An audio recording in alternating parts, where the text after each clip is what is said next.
Bom, hoje a gente vai falar, na verdade, a gente vai iniciar as nossas aulas sobre a Segunda Guerra Mundial.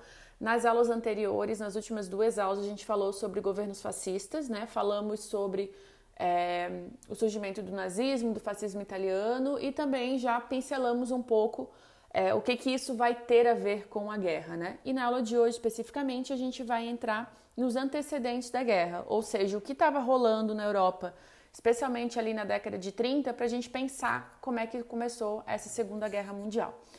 Ao contrário da primeira, que a gente já falou que, no geral, as pessoas não têm muitas informações sobre ela, na verdade, por falta de curiosidade mesmo, né? Porque a gente tem bastante livros e relatos, enfim, sobre a guerra, mas ela não ficou tão famosa quanto a Segunda Guerra Mundial. Isso se deve provavelmente por conta do número de mortos, né? Então, no caso da Segunda Guerra Mundial, a gente tem um imenso número de mortos, bem maior que a primeira, né? Então, uma das estimativas chega a 80 milhões de mortos, tá? Isso aqui, gente, não é apenas em campo de batalha, né? Então, a gente está falando de morte de civis também.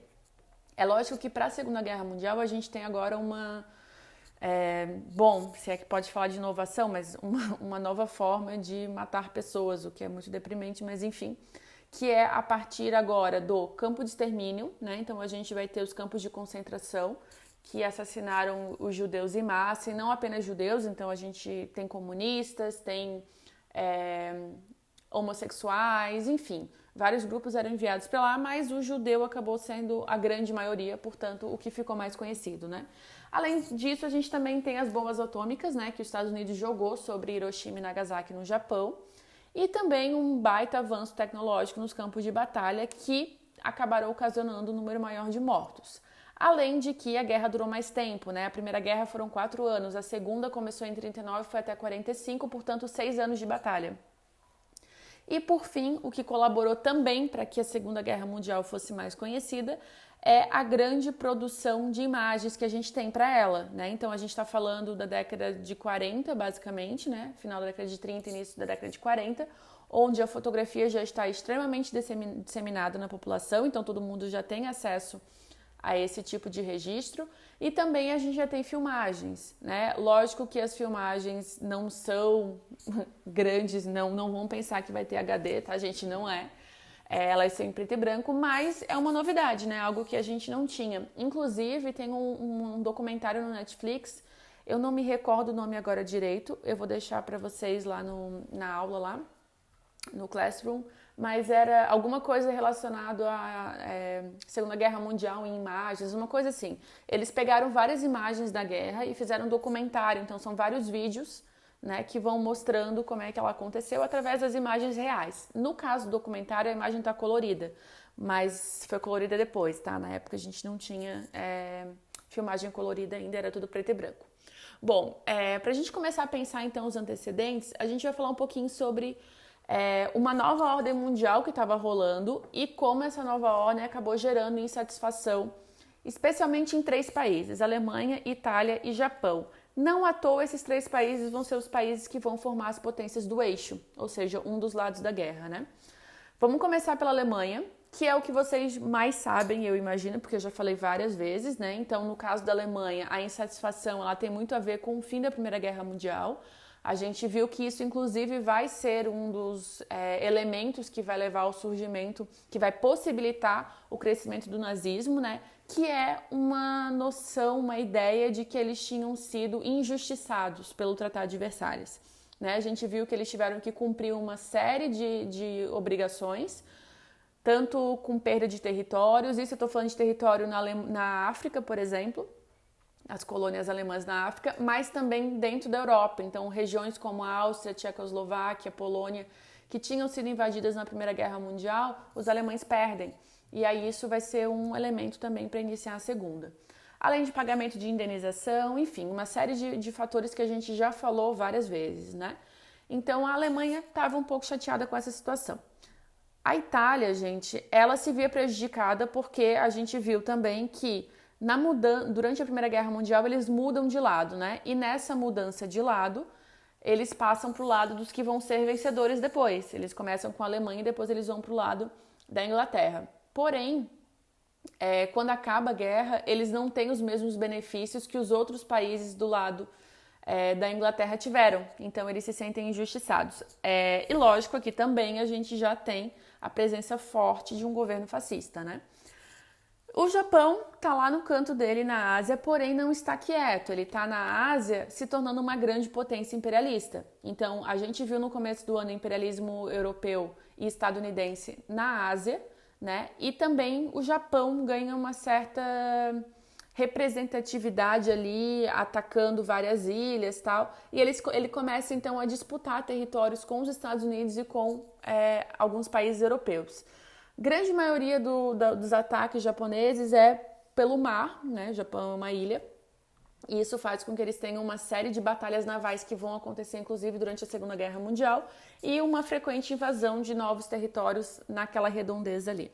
Bom, esses 3 países, então, eles estavam insatisfeitos com a situação que eles estavam vivendo e isso vai ser um impulso para que eles iniciem uma mudança. Essa mudança ela é uma mudança extremamente expansionista.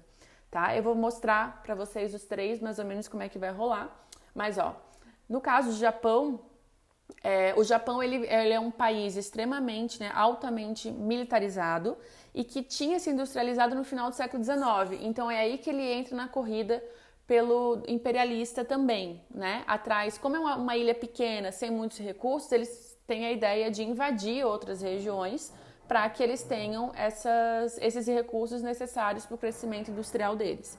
E aí a gente tem em 1931 uma invasão na Manchúria, que é essa região em verde ali, que na verdade fazia parte do território chinês. A Manchúria era rica em minérios e tinha o solo fértil também, né? Então era um prato cheio para o Japão. Eles começam a se expandir a partir então dessa invasão na Manchúria. O caso italiano, gente, O caso italiano é meio, tipo, vingancinha, sabe? Porque uma das invasões mais famosas da Itália é na Etiópia. Quando a gente falou sobre o imperialismo e o colonialismo na África, eu mostrei para vocês o mapa das regiões da África que tinham sido ocupadas, né? E vocês viram que a Etiópia não foi ocupada durante o imperialismo. Na verdade, a Etiópia foi invadida pelos italianos, mas o imperador Menelik organizou um exército e botou os italianos para correr. E a Etiópia acabou ficando independente em meio a tantos países colonizados, né?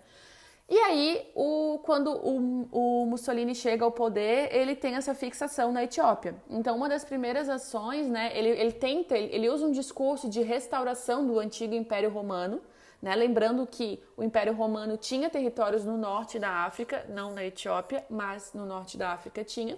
E aí, então, ele acaba usando esse discurso para expandir as suas fronteiras e para invadir territórios na África. É o caso, então, da Etiópia, né? Então, um caso claro de vingança, talvez o Mussolini seja escorpião, mentira, tô brincando. Mas ele vai, então, fazer isso. E aí, em 1936, eles conseguem invadir. Como retaliação por essa invasão, a Liga das Nações vai proibir os países membros de comercializar com a Itália. Pausa aqui. Lembra o que é a Liga das Nações? A Liga das Nações vai ser uma organização que vai ser criada após a Primeira Guerra Mundial. Seria tipo uma ONU naquele momento, que tinha o principal foco de impedir novos conflitos mundiais e manter uma relativa paz. Só que 2 países não aceitaram entrar na Liga das Nações. A Alemanha e Estados Unidos. Será por quê, né, gente? E aí o que acontece? A Liga das Nações proíbe os membros de comercializar com a Itália. Só que a Alemanha e os Estados Unidos não eram membros, e aí eles continuam comercializando, ou seja, pouco importou essa retaliação da Liga das Nações, o que comprova que essa liga não era capaz de manter a paz e de fato não foi, porque a guerra eclodiu na sequência, né? Já o caso do nazismo, então, a gente vai ter uma escalada nazista que vai ser, sem dúvida, a maior ameaça, até porque essa expansão territorial nazista fica dentro da própria Europa, o que vai, então, começar a chamar a atenção dos outros países, né? Então, Hitler vai usar o discurso do espaço vital, né, que a gente viu na aula passada, que seria, então, a lógica de que seria necessário para o espaço alemão expandir esse território, especialmente em regiões que tinham pessoas de raça pura ariana. Então, isso levaria ao desenvolvimento do país. E aí, então, essa expansão territorial, ela vai ser acompanhada de uma militarização do país, lembrando que, como eu falei agora há pouco, o Tratado de Versalhes proibia, mas o Hitler vai, tô nem aí para a hora do Brasil, e vai fazer. E aí, então, começa a surgir essa militarização e essa necessidade ou essa vontade de expandir o território. A Itália e a Alemanha fizeram um acordo para auxiliar a Espanha durante a Guerra Civil, o que vai, então, gerar uma... se você não sabe o que é a Guerra Civil Espanhola, dá um Google aí, porque é bem interessante. Ela vai acontecer na década de 30. É ela que vai levar ao poder o general Franco, que era um governo fascista. Então, a história de amor Itália e Alemanha começa ali, quando eles fazem esse acordo para auxiliar a Espanha nessa guerra civil, garantindo a vitória do general Franco. E aí, em 36, a Alemanha, a Itália e o Japão vão assinar um pacto anticomunista, que seria um tratado entre eles, né? De que é uma união entre eles contra o comunismo. Aqui tem uma coisa importante, gente. Alemanha, Itália e Japão, então, como eu falei, são os lados da potência do eixo. Ou seja, aqui a gente está falando do primeiro pacto entre esse grupo que vai gerar o grupo da guerra, né? Só que como o pacto foi anticomunista e vários países capitalistas, como a Inglaterra e os Estados Unidos, também eram anticomunistas, o pacto não foi visto como uma ameaça, o que foi um grande erro, né? Então eles pensaram, beleza, estão lutando contra o comunismo, a gente também não curte o comunismo, então tá tudo certo. E assim vai surgindo as potências do eixo. No caso, então, da Alemanha, pensando de novo na questão da expansão, né? A gente vai ter o início dessa expansão nos países vizinhos. Então, a Alemanha vai invadir a Tchecoslováquia, vai invadir a Áustria, até que ela invade a Polônia. Só que aqui, gente, essa imagem eu acho ela fantástica, porque ela mostra como é a política, né? Essa fotografia vocês têm o Hitler apertando a mão do primeiro-ministro britânico. Gente, isso aqui é o pacto do apaziguamento, uma política de apaziguamento. Que política é essa? A Inglaterra e a França observavam a Alemanha e perceberam que eles estavam se militarizando, que o nazismo ganhava cada vez mais força, né? O Hitler entrou em 33, aqui a gente já está em 36, ou seja, 3 anos já de governo nazista. Mas eles pensam, poxa, a gente acabou de sair de uma guerra que foi horrível, a Primeira Guerra Mundial, especialmente para a Inglaterra, que tem um número de mortos absurdo. Então eles tentam fazer vista grossa para essa expansão territorial alemã, enquanto não está mexendo no deles, eles ficam de boa, né? E aí, então, essa política de apaziguamento acontece numa reunião, eles fazem o Pacto de Munique, onde eles autorizam a invasão da Tchecoslováquia por parte da Alemanha. Ou seja, beleza, vai invadir a Alemanha, a Tchecoslováquia, não vamos nos meter nisso, vamos deixar isso passar. Esse é o pensamento britânico, né?